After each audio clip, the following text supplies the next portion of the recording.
नमस्कार दोस्तों, स्वागत है आपका अनुपम आईएएस एकेडमी पर। आज की वीडियो में हम जो दिल्ली सल्तनत है उससे संबंधित बहुत सारे शब्दों को देखेंगे, बहुत सारे विभागों को देखेंगे, बहुत सारे अधिकारियों को देखेंगे। दरअसल यह वीडियो आपका जो प्रीलिम्स परीक्षा है उसके लिए बहुत इंपॉर्टेंट है, क्योंकि यहाँ से हर बार बहुत सारे प्रश्न पूछे जाते हैं।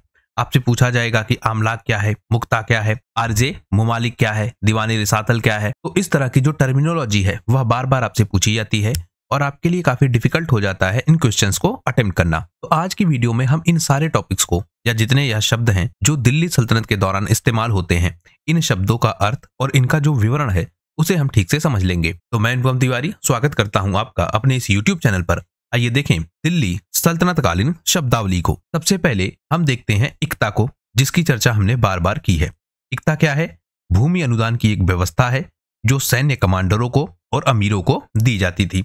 इस व्यवस्था की चर्चा हमने बहुत डिटेल से की है और कैसे कैसे इस व्यवस्था में परिवर्तन हुआ उसे भी हमने काफी डिटेल से देखा है। इस वीडियो में हम सिर्फ मुख्य मुख्य शब्दों को देखेंगे और उनका जो मतलब है, शाब्दिक अर्थ, उसे हम समझेंगे। तो काम क्या था? जो आपका इक्तादार था, मतलब जिसके पास इक्ता होता था, वह राजस्व संग्रह और जो सेना है वहां की उसकी देखभाल करता था। और जब सुल्तान को आवश्यकता होती थी तब यह इक्तेदार अपनी सेना के साथ सुल्तान के साथ जुड़ते थे और किसी युद्ध अभियान में भाग लेते थे। अगला शब्द क्या है? अमलाक। अमलाक कौन है? यह शाही भूमि या राज्य की संपत्ति है जो सीधे सुल्तान के अधिकार में रहती थी, उसे कहेंगे अमलाक। और जो इसका राजस्व होगा वह सीधा सीधा कहाँ जाएगा? शाही खजाने में।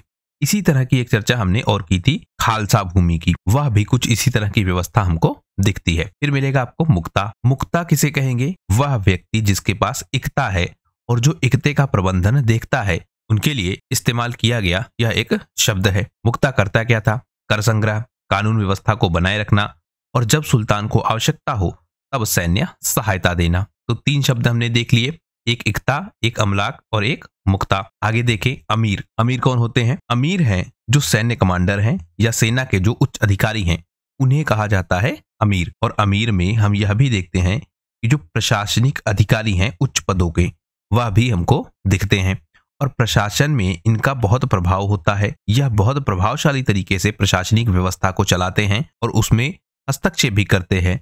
और कई बार हमने यह देखा कि जो यह अमीर है यह सुल्तान बदलने तक की ताकत रखते हैं। यानी ऐसा कोई सुल्तान जिसका विवाद है अमीरों से, तो अमीर हमने देखा है कई बार कि यह सुल्तान की पदवी को ही बदल देते हैं। फिर मिलेगा शब्द आपको इतलाकी। इतलाकी क्या है? जो आपकी सामान्य जनता है उनसे संबंधित जो गतिविधियां हैं उनको कहा जाता था इतलाकी। अगला उश्र, इसकी चर्चा भी हमने की है। यह मुसलमानों से वसूला जाने वाला कृषि कर है जो मुख्यतः हमको 10% दिखता है। अगला लिबाइज। लिबाइज क्या है? इसे कहेंगे वस्त्र या पहनावा। इसी से शब्द बनेगा आपका लिबाज। तो वह यही शब्द है। इससे क्या पता लगता था? जिसका जैसा पहनावा था, जिसका जैसा वस्त्र था, उससे जो उसकी सामाजिक स्थिति है और वह किस पद पर है, यह बात काफी हद तक प्रतीत होती थी। यानी जो वस्त्र है वह यह बताते थे कि किसी व्यक्ति की हैसियत क्या है। अगला शब्द सदका, जिसकी चर्चा भी हमने पीछे की है। यह क्या है? स्वैच्छिक दान है। यानी जैसे आपकी व्यवस्था थी जकात की, जकात क्या था? यह देना पड़ता था, मतलब यह स्वैच्छिक नहीं था। लेकिन जो सदका है यह स्वैच्छिक था और अपनी इच्छा अनुसार कोई इसे दे सकता था। अगला शब्द मैमार। यह कहा जाता था वास्तुकारों को या फिर निर्माणकर्ताओं को। तो ऐसे लोग जो मस्जिदें बनाएं, जो किले बनाएं, जो इमारतें बनाएं, मीनार बनाएं, उन्हें क्या कहेंगे? मैमार। अगला शब्द दादबेग। दादबेग क्या है? यह एक न्यायिक अधिकारी है जो प्रांतीय स्तर पर और क्षेत्रीय स्तर पर न्याय व्यवस्था को देखता था। फिर बालाहार। यह कौन है? जब भी किसी साम्राज्य में आपदा हो या कोई संकट आए तो उसके लिए एक शब्द इस्तेमाल हो रहा है, बालाहार। फिर जहांदारी। यह क्या है? यह राज्य प्रबंधन से संबंधित शब्द है और कहा जाता है कि सुल्तान की जिम्मेदारी है कि वह राज्य का प्रबंधन देखे, उसे क्या कहेंगे? जहांदारी। अगला शब्द जिम्मी। जिम्मी क्या है? यह गैर मुस्लिम प्रजा के लिए इस्तेमाल किए जाने वाला एक शब्द है। यानी जो गैर मुस्लिम प्रजा है उसके लिए इसको इस्तेमाल किया गया है और इस्लामी कानूनों के तहत इनको संरक्षण दिया जाता है और एक टैक्स लिया जाता है जिसे कहा जाता है जजिया। तो जजिया नामक टैक्स जिम्मी लोगों से लिया जाता था। यानी ऐसे गैर मुसलमान लोग जो जजिया देते हैं और जिनको शाही संरक्षण यानी इस्लाम का संरक्षण प्राप्त है, या हम कहे जो सुल्तान है उस समय के, उनका संरक्षण प्राप्त है, उनको कहेंगे जिम्मी। फिर आपके फवाजिल। फवाजिल क्या है? यह गुण या श्रेष्ठता का प्रतीक है, यानी जो शासक है या कोई व्यक्ति है उसके जो अच्छे गुण है उनका वर्णन करने के लिए इसको इस्तेमाल किया गया है। फिर आपका हो गया फिकह। फिकह क्या है? जो इस्लामी कानून है, न्याय शास्त्र है, उनका यह आधार है। फिर बंजारा शब्द, इसे पूछा गया है पहले भी। तो बंजारा क्या है? यायावर, यानी जो घुमक्कड़ी व्यापारी हैं उन्हें कहते हैं बंजारा, और यह सल्तनत काल में प्रमुख भूमिका में हमको दिखते हैं।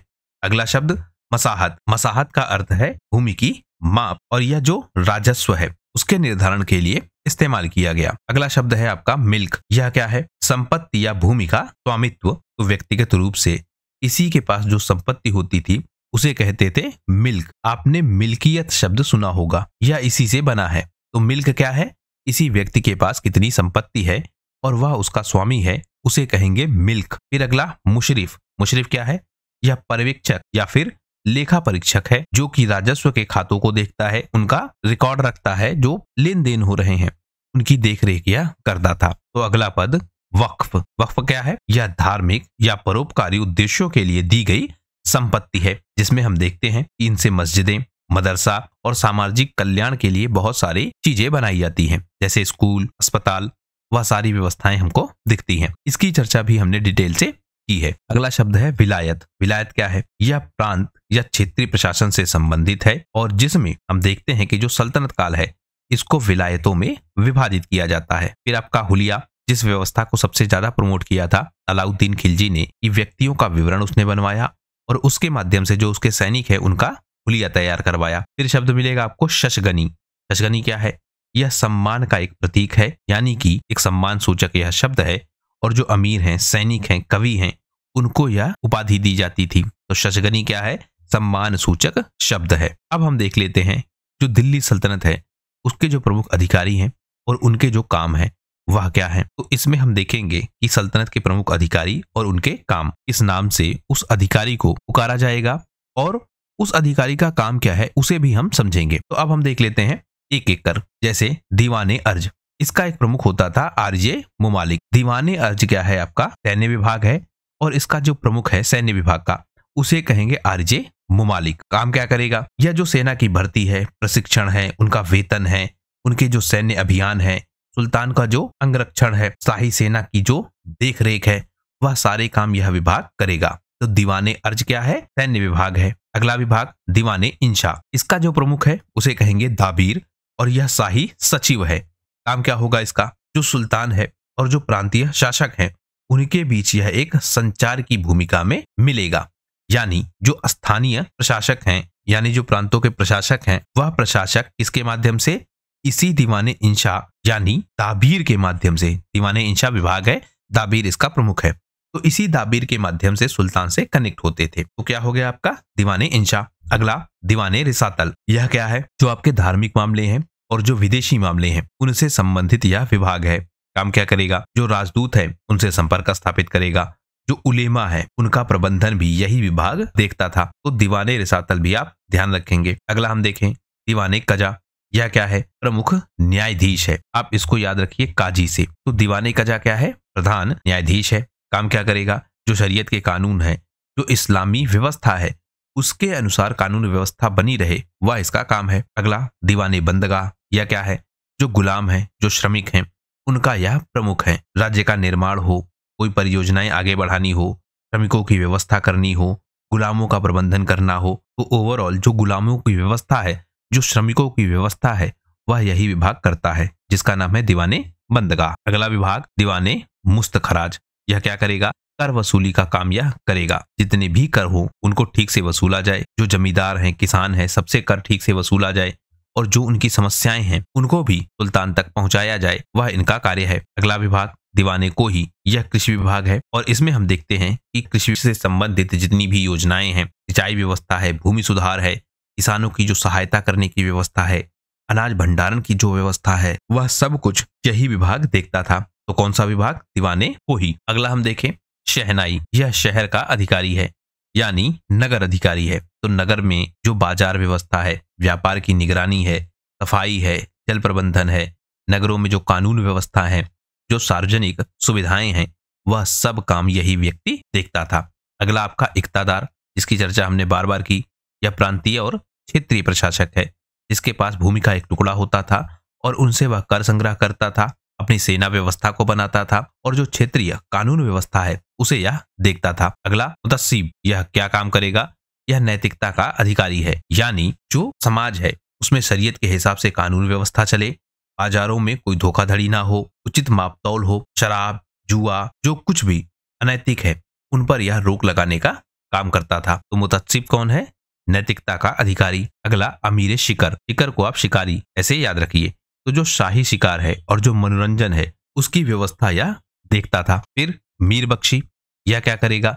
जो सैनिकों के वेतन है उनको यह वितरित करने का काम करता था। तो सेना से जुड़े जो फाइनेंशियल मामले हैं वह मीर बख्शी देखता था। सेना में जो वेतन का वितरण है वह कैसे हो, जो सेना है उसके खर्चों का प्रबंधन किस प्रकार से हो, वह काम यह सब कुछ कौन देखता था? मीर बख्शी। अगला आपका हो गया कोतवाल, जो किले और शहर की सुरक्षा को देखता था। जो अपराधी है किले में या ऐसे व्यक्ति जो अपराध करते हैं उनके लिए यह काम करता था, मतलब उनको पकड़ने का, उनको दंड दिलवाने का, न्याय व्यवस्था को बरकरार रखने का, वह सारे काम यह देखता था। तो कोतवाल हो गया। उसके बाद आपका हो गया फौजदार, यह भी सैन्य अधिकारी है, लेकिन इसका काम क्या है?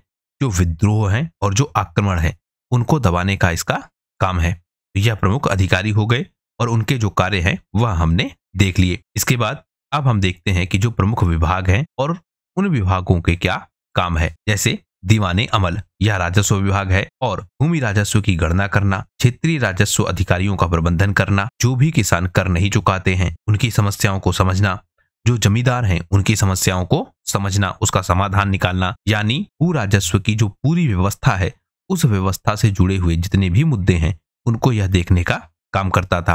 अगला दीवाने तुहीन, यह क्या काम करता था? जो शाही शिकार है, जो शाही मनोरंजन है उसका यह विभाग है। तो जो सुल्तान है उसके दरबार के मनोरंजन कार्यक्रम, उसके शिकार के कार्यक्रम, यह सब कुछ दीवाने तुहीन देखता था। अगला विभाग दीवाने दार उल इंचा। अब देखिए यहाँ हम चर्चा कर रहे हैं विभागों की, क्योंकि आप देख रहे होंगे कि काम ओवरलैप कर रहे हैं, क्योंकि पीछे हमने चर्चा की कि जो अधिकारी हैं वह कौन से हैं। अब हम चर्चा कर रहे हैं कि जो विभाग है वह कौन सा है। विभाग में अभी हम देख रहे हैं दीवाने दारुल इंशा, यह क्या काम करेगा? जो शाही लेखन है, जो पत्राचार विभाग है उसे यह देखेगा। तो शाही फरमान जारी करना, जो राजा के या सुल्तान के आदेश हैं उनको लिखना, उनको प्रसारित करना, यह सब काम देखेगा दीवाने दार उल इंशा। अगला विभाग दीवाने विजारत, बहुत फेमस, सबसे ताकतवर, यह राज्य की जो वित्तीय व्यवस्था है उसका प्रमुख है और इसका जो अधिकारी है उसे क्या कहेंगे? वजीर, यही सबसे ताकतवर है। तो राज्य के जो शाही खजाना है उसकी देखरेख करना, राजस्व व्यवस्था का ठीक से प्रबंधन करना, यह सारे काम हमको दिखते हैं इसके कंट्रोल में। इसीलिए हम देखते हैं कि जो दीवाने विजारत है उसका जो प्रमुख बनाया जाएगा वह हमेशा राजा का सबसे भरोसे का आदमी होगा। अगला विभाग दीवाने आरिज, यह सेना से संबंधित विभाग है और इसका जो प्रमुख है वह कौन है? आरजे मुमालिक। तो दीवाने आरिज विभाग है, इसका जो प्रमुख है आरजे मुबालिक है। काम क्या है? सेना से जुड़े मामलों को देखना। अगला दीवाने रिसातल, यह विदेशी मामलों को देखेगा और इसका अधिकारी कौन है? सदर उस सुदूर, तो विदेशों से संबंधित जो भी मामले हैं उनको यह देखता था। अगला विभाग दीवाने इंशा, यह शाही संवाद का विभाग है, यानी जो कुछ भी सुल्तान द्वारा आम जनता को या अन्य लोगों तक पहुंचाना है उसे यह देखता था, मतलब उस काम को यह देखता था। और इसका जो अधिकारी है वह कौन है? दाबीरे खास, यह भी आप ध्यान रखेंगे। फिर दीवाने अमीर को ही, जिसकी चर्चा अभी हमने पीछे भी की, यह कृषि व्यवस्था से संबंधित विभाग है। फिर दीवाने मुस्तखराज, जो करों की वसूली के लिए जिम्मेदार है। दीवाने खैरात, जो परोपकार और जनहित के कार्यों के लिए जिम्मेदार हैं। खैरात आप याद रखिएगा, उससे आपको याद रहेगा। फिर हम देखें दीवाने इस्तिहाक, यह क्या काम करेगा? जो जागीरें दी जाती हैं, जो अनुदान दिए जाते हैं उनका प्रबंधन यह देखता था। तो जैसे इक्तेदारों को, जमींदारों को, इन सबको जागीरें या भूमि के टुकड़े दिए जाते थे, तो उनसे संबंधित जो प्रबंधन व्यवस्था है वह दीवाने इस्तिहाक देखता था। अगला दीवाने बंदगाह, यह क्या काम करेगा? जो शाही दास हैं उनका प्रबंधन यह देखेगा। फिर दीवाने वकूफ, जो कि धार्मिक संपत्तियों और वक्फ की संपत्तियों का प्रबंधन देखता था। फिर दीवाने कजा, इस विभाग का क्या काम है? जो न्यायिक व्यवस्था है उसे यह देखता था और इसका अधिकारी कौन है? काजी मुमालिक। तो दीवाने कजा देख लिया। अगला ममाली के नाइब। यह विभाग राज्य के प्रशासन में सुल्तान का प्रतिनिधि होता था, यानी सुल्तान की जो प्रशासनिक व्यवस्था है उसे मैनेज करने का यह काम करता था। इसका प्रमुख कौन है? नाइबे ममालिकत। तो जब सुल्तान नहीं होता था उस समय सुल्तान की जो शक्तियां है वह इस व्यक्ति में दिखती हैं और यह पूरी व्यवस्था को देखता था। तो इस तरह हमने देखा दिल्ली सल्तनत के जो प्रमुख अधिकारी हैं, जो प्रमुख विभाग हैं, इसका क्या काम है, किस व्यवस्था से कोई जुड़ा हुआ है, वह सब कुछ हमने देख लिया। यह वीडियो थोड़ा छोटा है, लेकिन इस वीडियो में जो तथ्य है वह हमने बहुत सारे देखे हैं। आपकी प्रारंभिक परीक्षा के लिए बहुत सारे तथ्य इस वीडियो के माध्यम से ही आपको मिलेंगे और आप पिछले कई सालों का पेपर उठाकर देख लीजिए, आपको 1 से 2 प्रश्न जरूर मिलेंगे इस वीडियो से। तो आशा करता हूं यह वीडियो आपकी परीक्षा के लिए उपयोगी होगा। वीडियो यदि पसंद आया हो तो प्लीज शेयर कीजिए अपने दोस्तों के साथ, सब्सक्राइब कीजिए इस चैनल को। आपका हमसे जुड़ने के लिए बहुत बहुत धन्यवाद। आपका दिन शुभ हो।